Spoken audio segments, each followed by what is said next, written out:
పుట్టిన ప్రతి మనిషి అతి సామాన్యుడే గాని అతని ప్రయాణం ఆ మనిషిని సామాన్యుడిగానే ఉంచుతుందా లేదా అసాధ్యుని చేస్తుందా అని నిర్ణయిస్తుంది. చరిత్ర సృష్టించేవారు కొందరు, చరిత్రలో నిలిచేవారు కొందరు, చరిత్ర రాసేవారు కొందరు. అయితే ఎన్ని చరిత్రలున్నా వాటన్నిటినీ తిరగరాసిన వాడు ఒక్కడే. తన తండ్రి మరణం తన ప్రయాణం నుంచి పక్కకు లాగింది. ఒంటరైన తాను ఒంటరితనం విడిచి ఆప్తులైన ఎందరికో ఓదార్పు ఇస్తానంటే సాయం చేయాల్సిన చెయ్యి శాపాలు పెట్టింది. ఆనాటి శకుని పాచికలు వేస్తే ఈనాటి శకునులు పత్రికలు వేశారు. ప్రోత్సహించాల్సిన వాళ్లే పరాభవిస్తే రాజరికపు నేతలు రాబందులైతే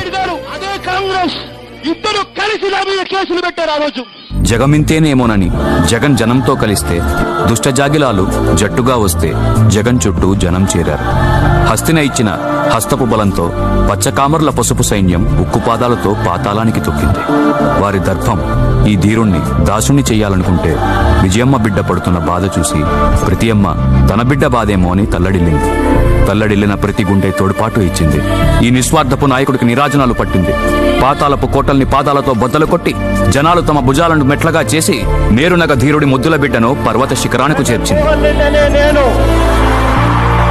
అందుకే అతని ప్రయాణం పాతాళం నుంచి పర్వత శిఖరం అయ్యింది.